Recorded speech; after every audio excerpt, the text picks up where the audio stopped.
Assalamualaikum warahmatullahi wabarakatuh. Perkenalkan, nama saya Miftahul Jannah dari Prodi Psikologi Islam kelas E. Di sini saya akan mempresentasikan mata kuliah tentang tafsir psikologi. Di sini saya akan membahas 5 subbab. Yang pertama, pengertian ilmu laduni. Yang kedua, sejarah singkat ilmu laduni. Yang ketiga, konsep ilmu laduni.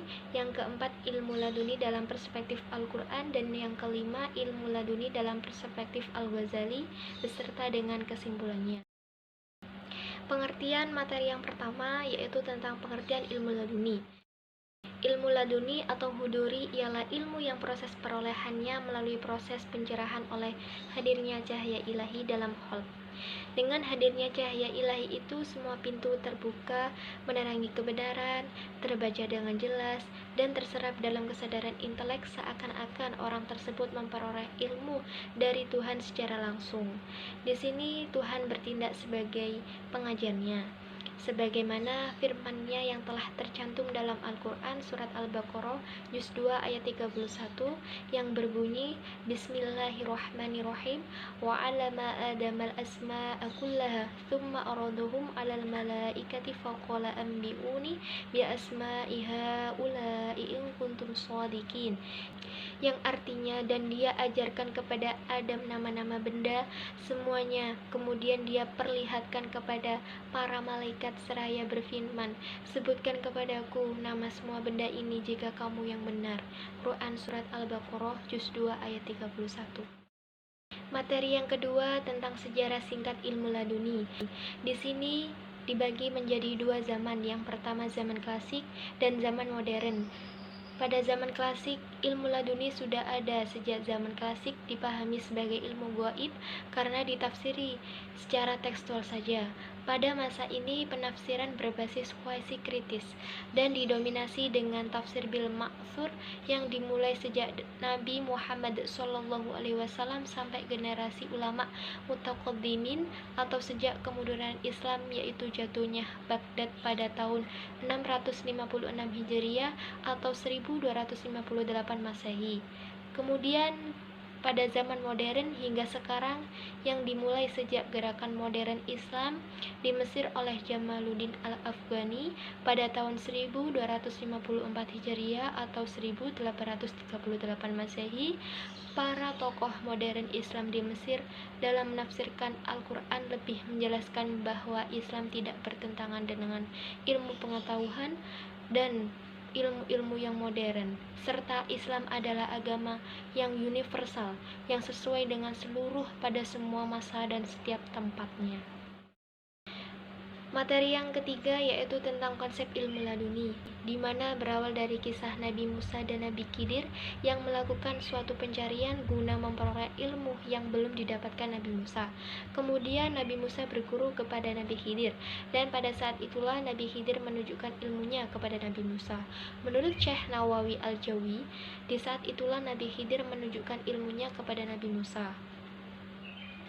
Dalam tafsirnya menjelaskan murid Nabi Musa alaihissalam ialah Yusya bin Nun, dan yang dimaksud dengan hamba di sini ialah Khidir, dan yang dimaksud dengan rahmat di sini ialah wahyu dan kenabian. Maka semua jenis ilmu pengetahuan yang dimiliki oleh manusia adalah ilmu laduni. Namun pengertian ini oleh sebagian orang ditolak karena laduni sangat ditentukan dan didasari oleh pengalaman batin yang secara khusus diberikan oleh Allah dengan hambanya yang dicintai, waliullah atau mahbubillah. Laduni adalah ilmu pengetahuan yang langsung diberikan Allah kepada kekasihnya, atau yang biasa disebut dengan knowledge of the friends of Allah. Kehadirannya dikarenakan adanya suatu perasaan zauq dan terbukanya hijab kasyaf, serta merupakan pemberian Allah kepada mereka. Materi yang keempat yaitu tentang ilmu laduni dalam perspektif Al-Quran, di mana mengutip komentar dari Al-Suyuti yang memperlihatkan bahwa ilmu laduni mempunyai posisi yang penting dalam penafsiran. Beliau berpendapat bahwa ilmu laduni menurutnya merupakan ilmu yang berfungsi sebagai pembuka makna Al-Quran dan rahasia-rahasianya. Menurut Al-Quran, cara mendapatkan ilmu dalam pandangan Al-Quran sebagaimana diisyaratkan dalam wahyu pertama, yakni Quran Surat Al-Alaq ayat 4-5, yaitu ilmu laduni adalah buah ilmu dan amal buah zikir dan fikir buah mujahadah dan riyadhah. Ilmu laduni itu muncul di setiap saat terjadinya proses fikir atau tafakkur dalam rangka usaha meningkatkan tahapan pencapaian ma'rifatullah.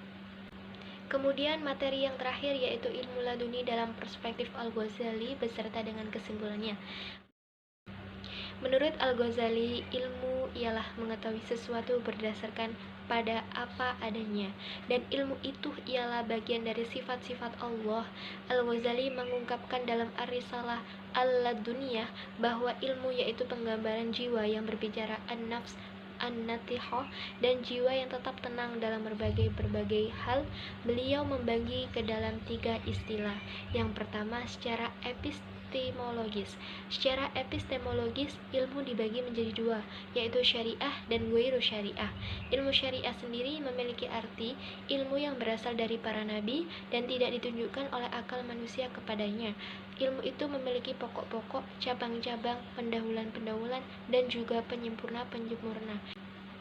Untuk pokok-pokoknya ada 4, yakni kitabullah, sunnah rasul, ijma' umat, dan juga antar sahabat. Untuk cabang, yaitu furu', yakni sesuatu yang dipahami.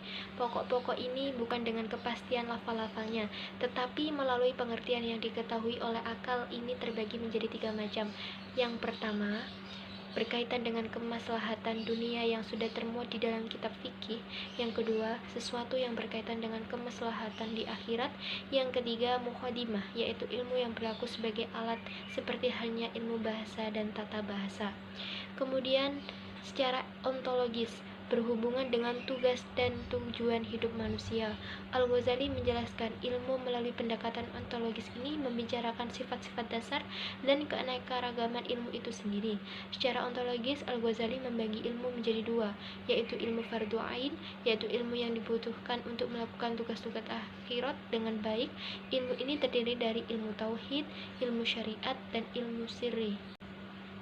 Kemudian yang ketiga, secara aksiologis. Selanjutnya Al-Ghazali menggunakan pendekatan aksiologis di dalam menilai jenis ilmu, di mana penyebab ilmu itu tercela dalam hak hamba. Yang pertama, ilmu itu menyampaikan kepada kemudaratan atau bahaya. Kedua, ilmu itu adalah membahayakan pemiliknya seperti ilmu nujum. Dan yang ketiga, terjun ke dalam ilmu tidak menimbulkan faedah kepada orang itu sendiri dan ilmunya. Dan yang terakhir yaitu kesimpulan. Dalam pandangan Al-Ghazali, ilmu laduni ialah mengalirnya cahaya ilham, terjadi setelah tasywiah atau penjemuraan. Untuk memperoleh ilmu laduni harus melalui beberapa proses sebelum sampai pada tingkat penyempurnaan. Puncaknya dapat disimpulkan bahwa hakikat ilmu laduni ialah perjalanan cahaya ilham setelah kesempurnaan jiwa. Hal ini dapat dirujukan kepada 3 jalur penting sebagai proses untuk mencapai ilmu laduni, yaitu 1. Menggapai semua ilmu dan mengambil bagian terbanyak dari ilmu yang paling banyak. Ini berarti bahwa Al-Ghazali tidak menafikan terjadinya proses pembelajaran pada diri manusia untuk meraih ilmu laduni. Yang kedua, latihan yang benar atau riyadhah as-shadiqah dan pengasahan yang sahih, al-muraqabah as-shahihah, juga tetap merasa takut kepada Allah dengan sebenar-benarnya, sebagaimana yang diisyaratkan Nabi dalam sabdanya, barang siapa mengamalkan ilmu yang telah diketahui, Allah akan mewariskan kepada ilmu yang belum ia ketahui. Dan yang terakhir yaitu tafakkur atau berpikir. Apabila jiwa telah belajar dan terlatih akan suatu ilmu, kemudian ia bertafakkur tentang gejala-gejalanya dengan syarat pemikirannya bisa membuka pintu gaib atau ilham. Dia seperti saudagar yang mengelola harta kekayaannya dengan syarat pengelolaan tersebut dapat membuka pintu keuntungan. Baik, itulah materi-materi yang telah saya sampaikan. Semoga bisa bermanfaat untuk kedepannya. Apabila ada salah kata, saya memohon maaf yang sebesar-besarnya. Saya akhiri. Wassalamualaikum warahmatullahi wabarakatuh.